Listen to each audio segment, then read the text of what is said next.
We're very fortunate because nandito po yung nag-receive po at nakakita po talaga personally kay Raul Manuel sa loob po ng NPA unit. Yes. Nag-spend lang naman po ng parang 1 week si Raul. Tapos, 1 week. Opo, 1 Congressman na siya noon. Kumsek. Ay, Invitation lang naman, no? While we respect interparliamentary courtesy, we also would like to afford him the floor. Kung gusto niya magsalita dito, harap-harapan doon sa mga dati niyang kasamahan.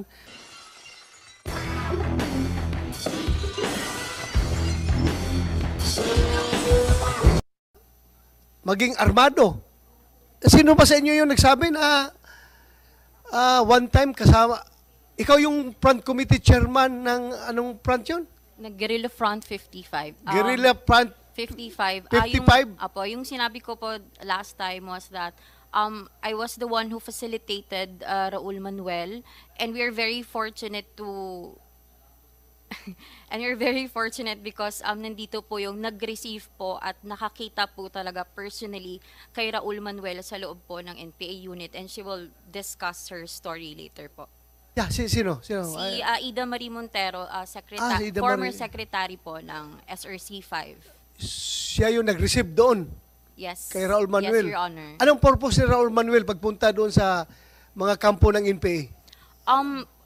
As a member of the Communist Party of the Philippines, he was tasked to for the revolutionary integration. Lahat naman po kami, yun yung pinagdaanan namin. So, I will just give it to Ma'am Ida to explain. Si Ida Marie Montero? Yes, you have the floor. Please continue the discussion from Ariana Ramos.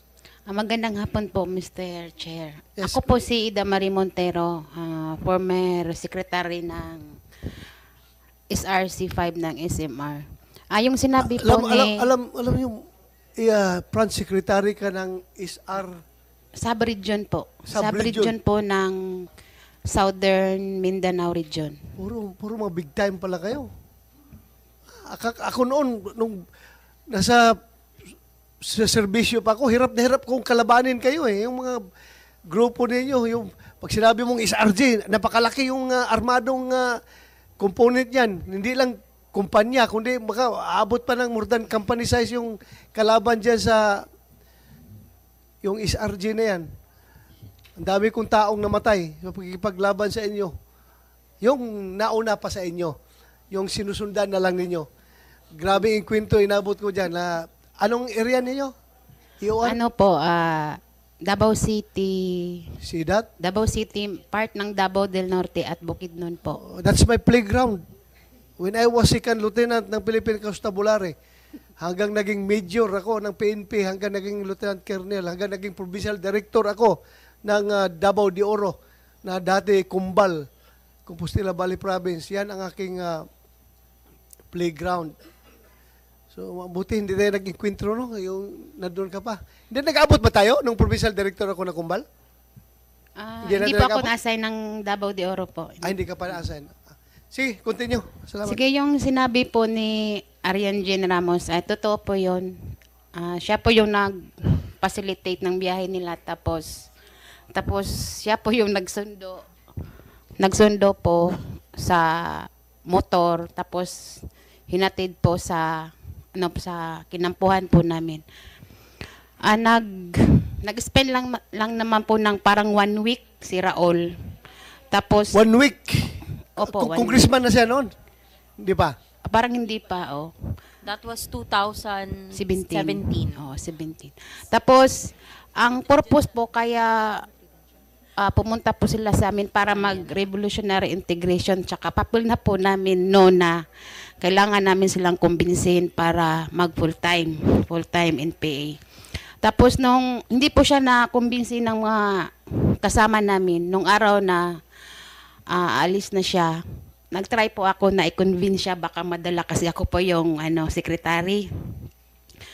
Tapos Umiyak po siya. Umiyak po siya. Hindi ko makalimutan na umiyak po siya kasi sabi niya sa akin po na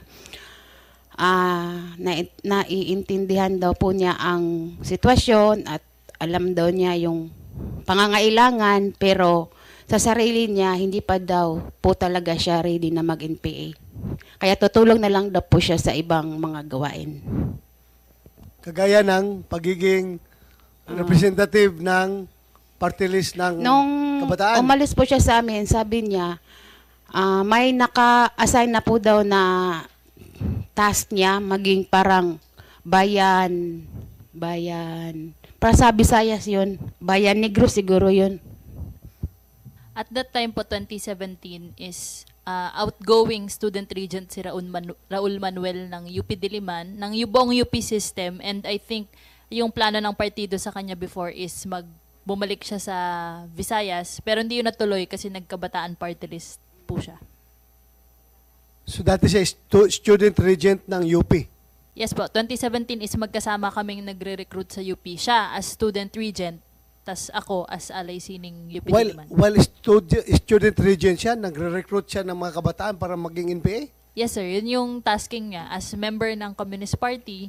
Ayun, nagpunta siya sa NPA nga po para alam niya kung para kanino siya nagre-recruit. Ako rin po, nagpunta rin ako sa NPA camp bago ako yung tuloy-tuloy na nag-recruit sa NPA. Ganun po kasi yun para yung program para sa amin na mga Communist Party members na bumisita at least sa NPA camp para pag nag-recruit is alam namin kung ano yung saan namin pinapasok yung mga estudyanteng nire-recruit namin sa.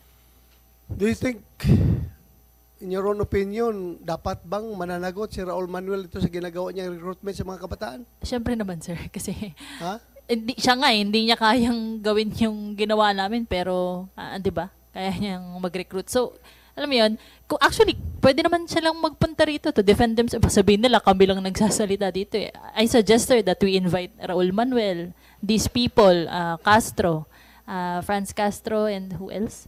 Basta yung mga party list po ng Makabayan Block, baka sabihin nila one-sided yung story eh. Di, alika dito Raul at mag-usap tayo ng mga pinagagagawa natin noon, sir. Suggestion lang. Kumsek, Ay, invitation lang naman, no? While we respect interparliamentary courtesy, we also would like to afford him the floor. Kung gusto niya magsalita dito, harap-harapan doon sa mga dati niyang kasamahan, baka gusto niya i-defend ang sarili niya, invitation lang. We are not forcing him. We respect interparliamentary courtesy. Dahil ako naman, inimbitahan rin nila doon sa Senado, sa lower house, hindi rin naman ako pumunta. Ayaw ko rin pumunta doon dahil alam ko naman yung purpose nila doon.